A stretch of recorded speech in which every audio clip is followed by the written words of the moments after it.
Assalamualaikum warahmatullahi wabarakatuh. Kami dari kelompok 9 akan mempresentasikan tugas dari kelompok kami yang berjudul Konsep dan Perilaku Konsumsi dalam Islam, Pengertian Perilaku Konsumen dan Konsumsi, Prinsip Konsumsi dan Perilaku Konsumen, Faktor-faktor konsumsi dalam Islam. Sebelumnya, perkenalkan anggota kami yaitu saya Muhairatu Farisa yang berlaku sebagai moderator dan rekan-rekan saya Nurul Aisyah Nasution, Nur Latifatul Qalbiah Sinaga dan Aldi Riyadi sebagai pemateri. Baiklah, langsung saja untuk materi yang pertama akan dibacakan oleh rekan saya Aldi Riyadi. Baik, latar belakang. Dalam kehidupan sehari-hari, setiap insan tidak bisa terlepas dari tindakan atas pemenuhan kebutuhan atau yang lebih dikenal dengan kegiatan konsumsi-konsumsi adalah menghabiskan atau menggunakan suatu nilai barang atau jasa.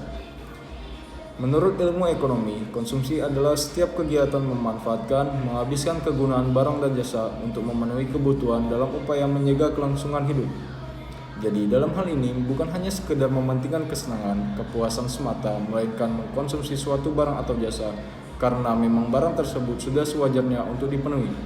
Kaitannya dalam hal perilaku, setiap insan mempunyai cara atau perilaku yang berbeda dalam hal melakukan tindakan konsumsi. Pengertian perilaku konsumen dan konsumsi. Perilaku konsumsi adalah tindakan yang langsung terlibat dalam mendapatkan, mengkonsumsi, dan menghabiskan produk atau jasa, termaksud proses keputusan yang mendahului dan menyusuli tindakan ini. Dengan kata lain, adalah bisa dikatakan dengan cara melakukan suatu tindakan konsumsi.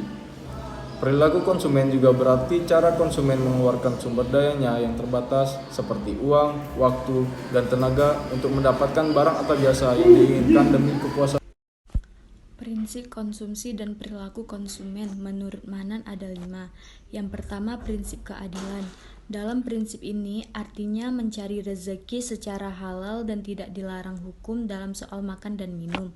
Yang kedua, ada prinsip kebersihan. Prinsip ini mengingatkan orang-orang beriman untuk hanya memakan makanan yang thaib atau makanan yang menyenangkan, manis, diizinkan, menyehatkan, suci, dan kondusif untuk kesehatan, dan menjauhi dari makanan yang khabith atau barang-barang yang tidak suci, tidak menyenangkan, buruk, tidak sedap dipandang dan dicium maupun dimakan. Yang ketiga, ada prinsip kesederhanaan. Prinsip ini mengingatkan bahwa mengambil makanan dan minuman harus sekedarnya, jangan berlebih-lebihan. Yang keempat, ada prinsip kemurahan hati. Prinsip ini mengingatkan bahwa selama mengkonsumsi makanan dan minuman untuk kelangsungan hidup dan kesehatan yang lebih baik dengan tujuan menunaikan perintah Allah. Yang kelima, ada prinsip moralitas.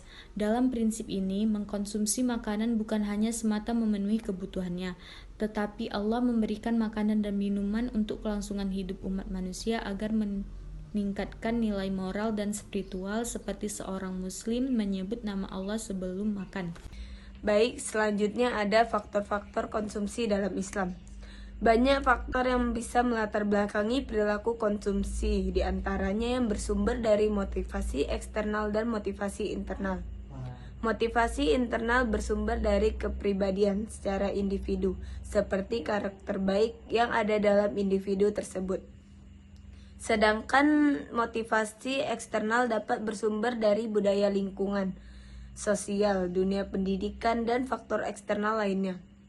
Seperti yang telah sedikit dipaparkan di awal, faktor-faktor yang mempengaruhi perilaku konsumen yaitu faktor eksternal dan faktor internal.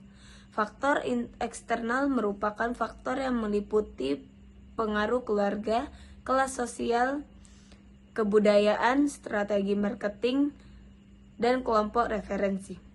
Sedangkan faktor internal yang mempengaruhi perilaku konsumen, yaitu motivasi, persepsi, gaya hidup, kepribadian, dan belajar.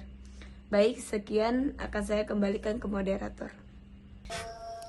Baiklah, kesimpulan dari pemaparan materi kelompok kami pada hari ini ialah perilaku konsumen dalam melakukan aktivitas konsumsi yang berlandaskan atas prinsip ekonomi secara islami, syarat dengan nilai-nilai kerohanian yang secara tidak langsung mengarahkan konsumen agar tidak konsumtif dan tetap menjaga kemaslahatan, bukan mengedepankan kesenangan dan kepuasan semata.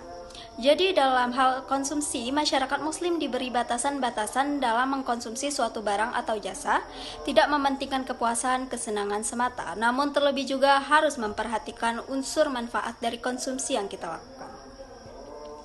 Baiklah, sekian pemaparan materi dari kelompok kami, dari kelompok 9. Apabila ada kesalahan kata, kami mohon maaf. Dan saya akhiri dengan wabillahi taufik wal hidayah. Wassalamualaikum warahmatullahi wabarakatuh.